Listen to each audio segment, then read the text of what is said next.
The Oklahoma Sooners just got mollywopped by the Alabama Crimson Tide. At home, first time in the history of Oklahoma experiencing a home playoff game, and they got mollywopped for 3 straight quarters. What up? It's your boy, the ATX Sooner, back with another video, and we're here to talk about it, man. The season is over.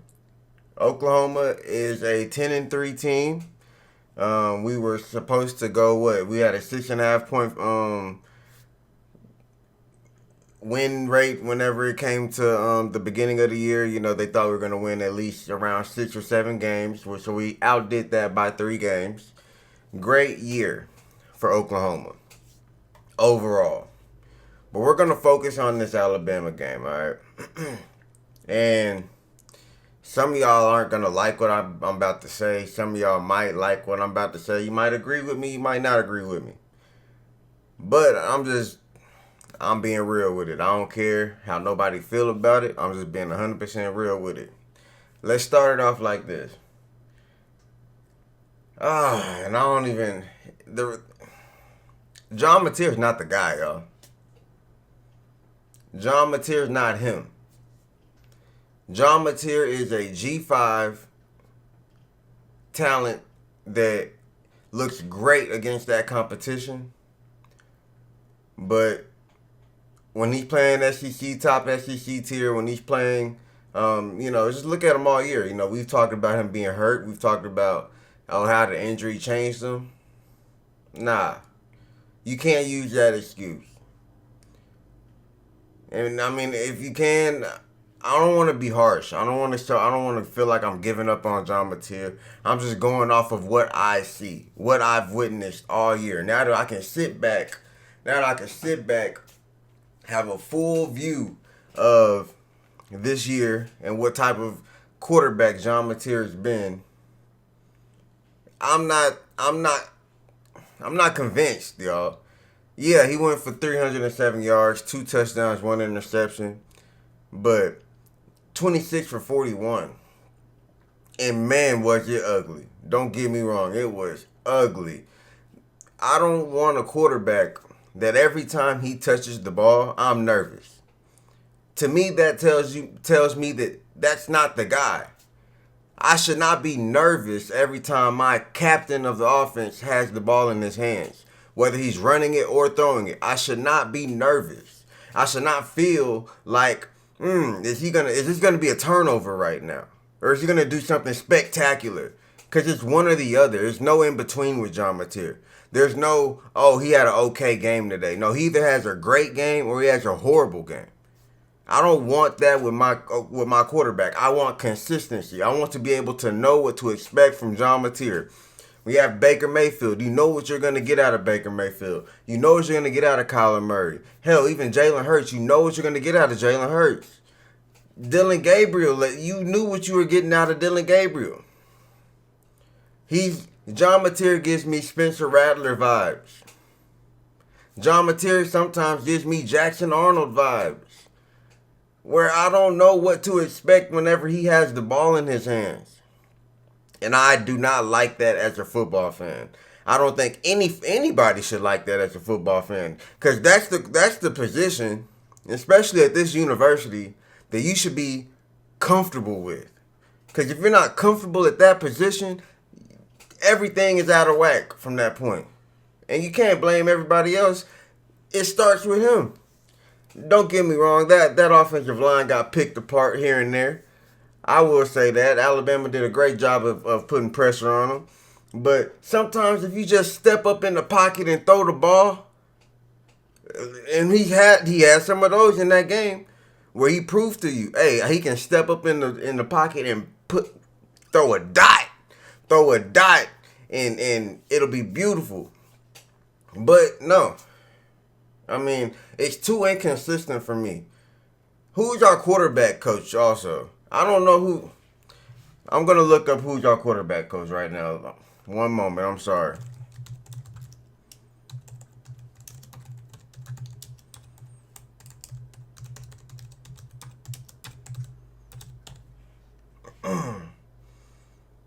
Is Ben Arbuckle the quarterback coach as well? Oh my gosh. Oh, you know what's worse? What's even worse than how I'm feeling about John Mateer was going to be the next person I brought up, which was Ben Arbuckle. The two new guys, right? Remember, I told you the three keys to winning this game, and both of them included Ben Arbuckle and John Mateer.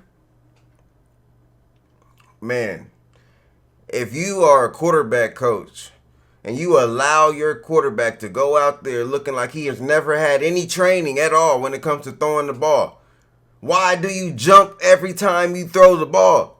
And every time you don't jump, you throw a dot. Every time you have your feet planted, every time you have a good, I'm not a quarterback coach, I can't even describe it the right way, but every time you have a good base and you let go of that ball, you throw dots. The potential for John Mateer is up here. This is the potential for John Mateer. But instead, this MFer don't know how to throw the rock. And you're the quarterback. You're not a shortstop right now. Go play baseball for Oklahoma. I'm sure they'll take you.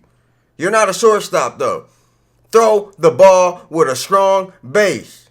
Quit jumping every time you throw the damn ball. Who taught you that? And Ben Arbuckle, if you're the quarterback coach and you're the offensive coordinator that's getting on my damn nerves at the same time, that just makes it even worse. Because that's just the two new people we brought into this program this year, which are the two people who've been getting on my nerves the most this year. It's terrible. Now I every time I'm going on this little rant, I understand, but understand, Oklahoma had a good year this year. Okay, Oklahoma had a good year this year. We went 10-3. But it has nothing to do with the offensive side of the ball at all. Brent Venables coached a hell of a defense this year that kept us in games, gave us the ball back, scored touchdowns. Our defense might have more touchdowns than our damn offense does. And that's a damn shame. Whenever you bring in a new guy from Washington State, bring him in as quarterback, this is why I have more trust in Bo Bentley than I have in John Mateer. Because I know this, I don't know how this sounds to y'all, but Brent Venables he's not good when it comes to, I want this guy at a quarterback. I want this guy at an offensive coordinator. He's not good at picking his own offensive staff, okay? We're just gonna put it there, okay? He's been a defensive coordinator his whole life.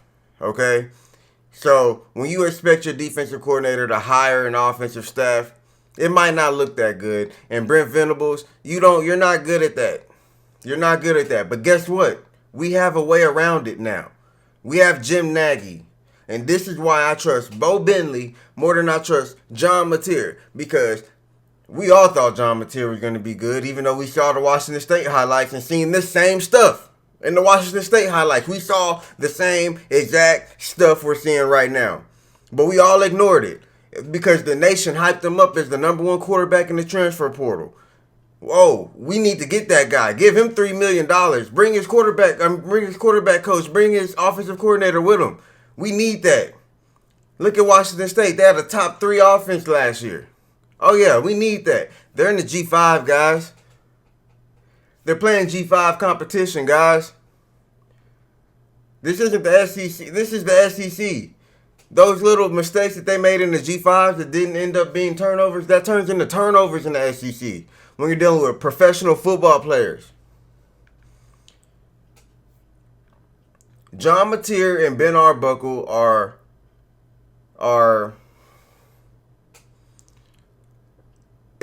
they're a reflection of Brent Venables not understanding offense. And I say that crazy because you have to understand offense so well to be a defensive coordinator. I'm talking about picking the guys to run it, okay? That sounds stupid saying he doesn't know offense. He definitely knows. He's one of the best at understanding offense. But when it comes to the guys running it, no clue. No clue at all. Which is why we have Jim Nagy in. And we got Bo Bentley coming. Mike Hawkins is... Man, he's going to be gone, y'all. If John Mateer decides, oh man, I want to put this Sooner uniform back on, then Mike Hawkins is gone. And if he stays, hey, more power to him. More power to him. I just have that much more respect for you if you end up staying. But I wouldn't blame you if you left. I'd get out of here too because you're a starting quarterback. You deserve to be a starting quarterback somewhere. And if Oklahoma's not going to free up that spot for you to go earn it, then guess what? Go get your job, man. Go get you a spot somewhere else. And go ball out. And make us look stupid because we kept John Mateer instead of you. I get it. He didn't look good in the Kent State game. All right, cool. Last year, y'all really want to give him flack for last year? Y'all really want to give Mike Hawkins flack for how he looked last year against that horrible offensive line with no receiver core at all? Really? With an offensive coordinator that don't know how to coordinate an offense? Really? No. Mike Hawkins is better than than anything we've seen currently. Mike Hawkins is better. I know he is. But guess what? We're not going to get the opportunity to do that because I don't know if anybody in that facility has the cojones to tell John Mateer to enter the transfer portal. Get out of here. Again, we talk about the injury, but the injury has nothing to do with your quarterback mechanics. You had bad mechanics before you got hurt. But guess what? You weren't playing SEC level competition in the beginning of the year. I get it. You look good against Michigan, and then you actually got love for that jump throw. Oh, man, what made you jump when you threw the ball, huh? You looked pretty good, right? Hey, man, you consider yourself doing that anymore? Like, that was the dumbest thing. Whenever that happened, we all look at that play and be like, damn, that I almost cursed. Damn, that man jumped and threw the ball and threw a dot to a, what was it, a comeback route? Or out route or something? Oh, man. I don't want to see it again, but that looks good. And guess what we got for the rest of the year? Jump throw. Jump throw. Like, he's using all of his upper body torque. And he has a cannon. He has every single thing a Heisman Trophy quarterback needs. And that's why I hate feeling the way I feel about John Mateer. He has everything he needs to be a Heisman Trophy quarterback. He just doesn't know how to throw the ball like a quarterback. You're not in the MLB. This is not college baseball. You are a quarterback. There's a reason why you're not going to change the system. Trust me. Trust me. That's not going to happen. It's been too damn long that quarterbacks has been throwing the football with a firm base, using their legs for strength, and getting it out there. Man, John Mateer. So disappointed. Personally, just me, I'm disappointed in John Mateer this year. I feel like we all are. Don't get me wrong. I feel like we all are. The man went 14 touchdowns, 10 interceptions. 14 touchdowns, 11 interceptions, under 3,000 yards passing. Let's see what he did at Washington State. That got me wondering. What did he do at Washington State? All right, last year.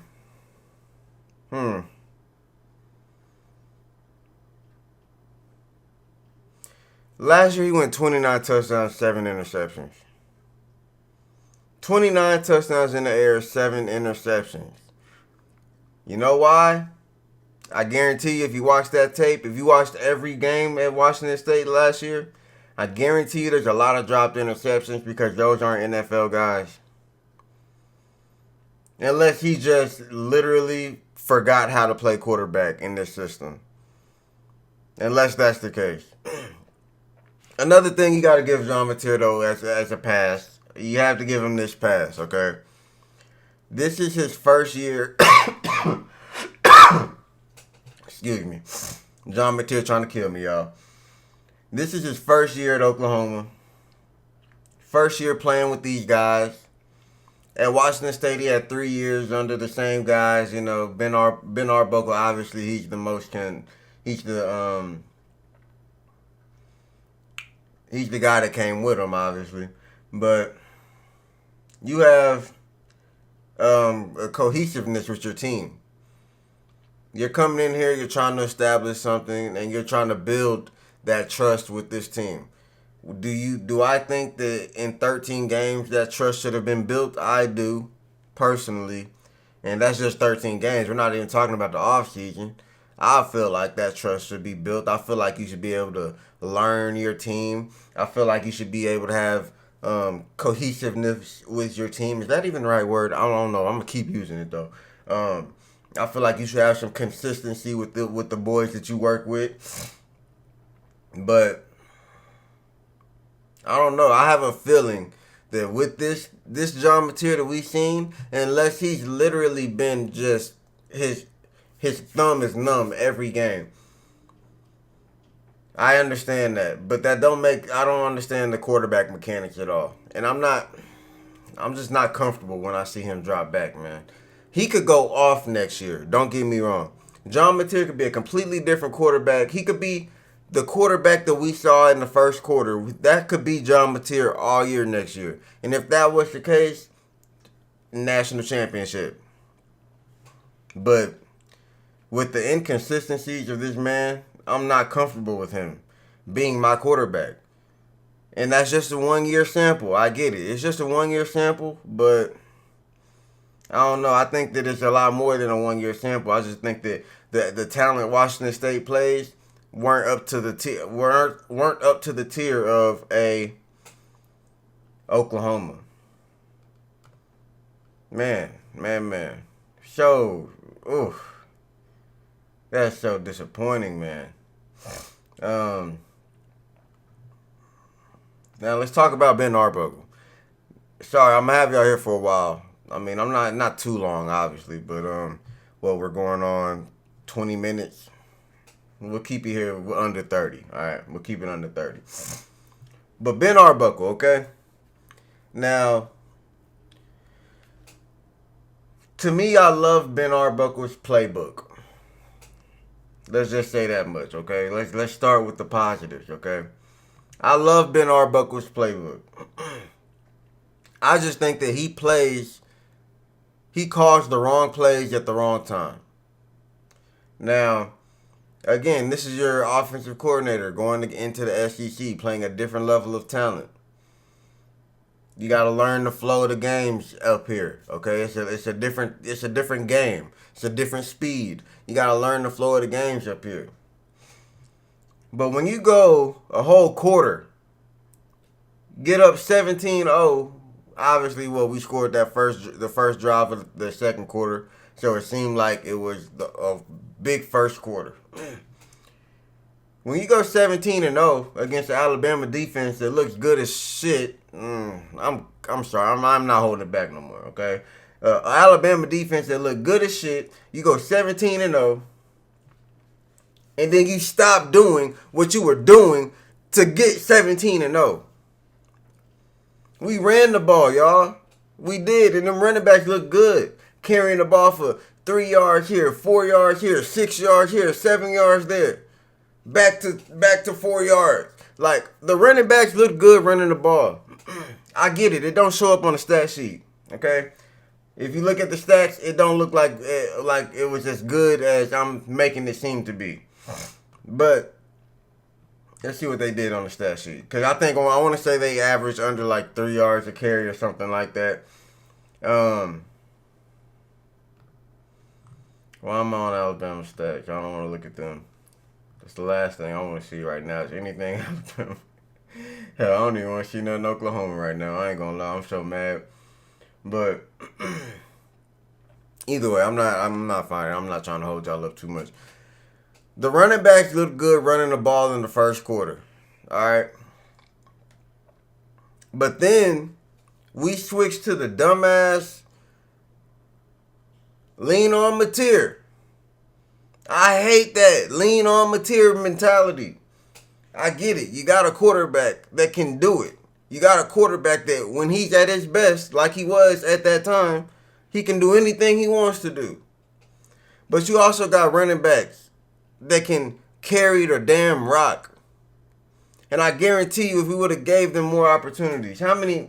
I have to go. I have to find this. How many carries did these running backs get last night, y'all?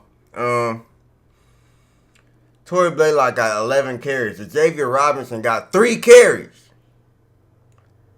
3 carries. I get it. You got 4 yards and 3 carries. But why the hell are you only getting 3 opportunities to carry the damn rock? You're our best running back. And John Mateer gets 19 of them things. Torrey Blaylock, 11 carries, 36 yards, 3.3 yards. Torrey Blaylock, I don't give a damn if it says he averaged 3.3 yards. He was running the rock with a purpose. But instead, on 3rd and 2, on 3rd and 5, you want to do the most obvious shit ever, Ben Arbuckle. Let's put no running. No, we don't want no running backs back here. Nah, we're not. Hey guys, we're not running the ball. We're not gonna run the ball this time, Alabama. There's no running backs back here. We don't like to use our quarterback as a running back weapon at all. Nah, don't pay attention to that, Bama. Oh damn, the tight end is lined up right in front of him. Oh, hey guys. We're not going to run the ball here, so ignore this. All right? Guess what? John Mateer, sidestep, shuffle, let the line go across because you want to pull your guards and shit, and boom, stuffed. John Mateer is a good running back, don't get me wrong. But when you have good running backs, use your damn good running backs. Use them. That's what they're there for. Like, and then another thing, Mr. Ben motherfucking Arbuckle. Bro, man, I'm telling you, these 2 guys that we got, I am not with them. I do not like them. Okay, our offense held us back this year. I don't care what nobody says. We went 10-2. We're supposed to win 7 games. Our offense held us back this year. With the okay offense, we would have a national championship. We would be on the run for a national championship right now. But in the first quarter, I want to say even the commentators said it. They ran the ball for 15 times and threw the ball for 16 times. That's a balanced offense right there. And look what they're doing. 10-0. About to be, and then we went right back, stayed to the same system, and guess what? 17-0. Guess what? That's the first quarter. We ran the ball 15 times in the first quarter.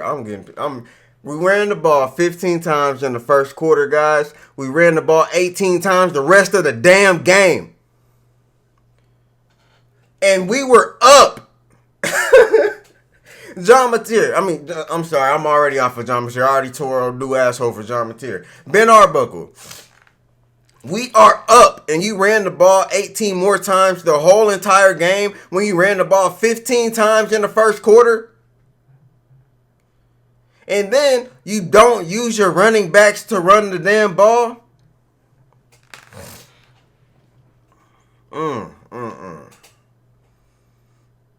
At this point, I get it. Emotional Sooner fan right now. We just took a L. So it's easy to be like, clear house. And obviously, you don't want to clear house because you got recruits coming in. You got people coming in because of who you got in. You got people that believe in these guys. And hell, maybe. I feel like Coach Arbuckle, he's younger than me. He has an opportunity to be good. He has an opportunity to fix this. This is his first year in the SEC. But damn it, I can't wait till John Mateer is gone so he don't have that man to lean on. He feels like he has to lean on John Mateer. You don't. You have a team. And John Mateer is too inconsistent to lean on. You lean on John Mateer, you get pushed over. You lean on John Mateer, you get pushed over. Because he don't know how to even throw the ball correctly. Don't get me started on his decision making. Oh, but guess what? Let's give him more opportunities to make stupid decisions. Great coaching job, Coach Arbuckle. Great job. Great job. Hey, you deserve all the millions you got. You and John Mateer. Give him more millions. Why not? Hey, give him more. Right? Because that's what we do here. You shouldn't get rewarded for this type of play. And John Mateer, you need to get a new ass ripped in you. And Ben Arbuckle, so do you. Because you literally changed up what you did that was working the whole first part of the game just to give John Mateer more credit. It feels like everything you did was to give John Mateer more of a reason to say we won the game on our quarterback's back. When we were playing as a team in that first quarter, you saw what we did. We were up 17-0. That's what a team looks like. That's what it looks like when you play as a team. But no, when you want to lean on one man, you want to let that one man you want to live and die off of that one man, that's what you get. That's what you get right there. A whole 34 point, and not score nothing. They scored what? They scored 27 points. I want to say they scored all 34 of their points before we scored another point in the fourth quarter. All right, y'all. Hey, we 26 minutes in. I'm going to go ahead and cut it off here, though. We lost this game because of the two people that I said we needed to depend on the most. And for the reasons that we said that we needed to depend on them. I said the 3 keys, and you can go back, the video is going to pop up at the end of this. The 3 keys were, 1, John Mateer, no turnovers. John Mateer just had the dumbest pick six you've seen in your life. Bad communication. Turnover. Hey, and don't even, And then, the next thing I said, RPOs. I hate whenever you're a fan of this. You're just a fan. You're just watching the games as a diehard fan. You're not in this. You're not breaking down the all 22. You're not doing none of that. You're just watching the games and watching some highlights maybe. And you can point these things out when you have a coaching staff that looks at this. It's their job. They get paid millions of dollars. And if they would have just listened to you, it would have been a whole different game. I can't stand that shit. But that was a step 1. That was key 1. John Mateer, no turnovers. Key 2 involved 2 people, John Mateer and Ben Arbuckle. On John Mateer's side, and it's all the RPO. Key 2 was RPO, which involves John Mateer and Ben Arbuckle. On John Mateer's side, it was don't make dumb decisions. You've been in this system for 3-4 years now. Don't make dumb decisions. You're smarter than that. You can make the right decisions. We know you can. And then on Ben Arbuckle's side, it was if your quarterback is making dumb decisions, don't put him in position to make those dumb decisions anymore. So stop calling those plays. Okay? And then the third key was on Ben Arbuckle's side. Don't give up on the run. You got healthy running backs that know how to run the ball, and they're pretty damn good at it. So don't give up on the run, even if it's not working. Keep going. Keep trying. And guess what we did? We turned the ball over, made bad decisions on RPO. Ben Arbuckle continued to assist John Mateer on making those bad decisions in the RPO. And then we gave up on the damn run. And that's how you lost the damn game. On top of special teams, we lost the game exactly the same way Alabama lost the game against us at their home. Bad special teams plays and turnovers. And that offense was just anemic. But, hey, good year at the end of the day, man. That defense is going to be coming back. I don't know what to expect with the offense this offseason, but, hey, the offseason's here now. It is what it is. Oklahoma has blown another playoff game, just like we're known to do. And just also like we're known to do is because you're one side of the ball. It just happens to be the other side of the ball this time. But, hey, y'all make sure y'all like, share, subscribe.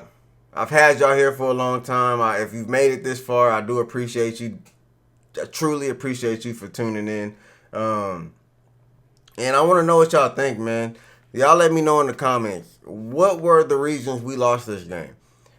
How do you feel about John Mateer and Ben Arbuckle? going into this offseason? Like, what are your true feelings about these guys? Do you think that despite the offensive stats, looking at the way Torrey Blaylock and the way Xavier Robinson carried the ball, stat-wise, should we have given up on them and leaned on John Mateer? And also, do you think Mike Hawkins should be our starter for next year? Do you think that he should have the opportunity to put on the Oklahoma uniform, go into the year as a starter, this is my team, and let's see what he can do? Answer those questions for me, y'all. Let me know in the comments. And obviously, it's the offseason, so we need off-season content. So give me ideas. You can reach out to my Twitter at TheATXTuner. The same exact Twitter handle is the same exact YouTube handle. So, you know, we're going to need some topics because I'm not going this offseason without making a video. But y'all let me know, man. How do y'all feel? I know we got our ass whooped. I know it sucks, y'all. Bummer. But, hey, you win some, you lose some. And y'all know why we got to stay positive. You know why you got to, don't let this game mess up your day. Don't let this game mess up your week. You're going to have people talking shit to you, but then whenever they talk shit to you, look at them and be like, oh, okay, where was your team playing? Oh, your team's in the Cheez-It Bowl? Oh, okay. Oh, is your team in the pickle jar? Oh, all right. I didn't know they did that. Okay, cool. Oh, what? Oh, your team's in the queso dip? Oh, damn, I didn't know that was a bowl game either. Okay. Like, remind them where they are. Put them in their place, guys, unless obviously they're Alabama or anybody who's still in the playoffs right now. But outside of that, y'all know why we got to stay positive. It's because it's in our DNA. Baby. Bye.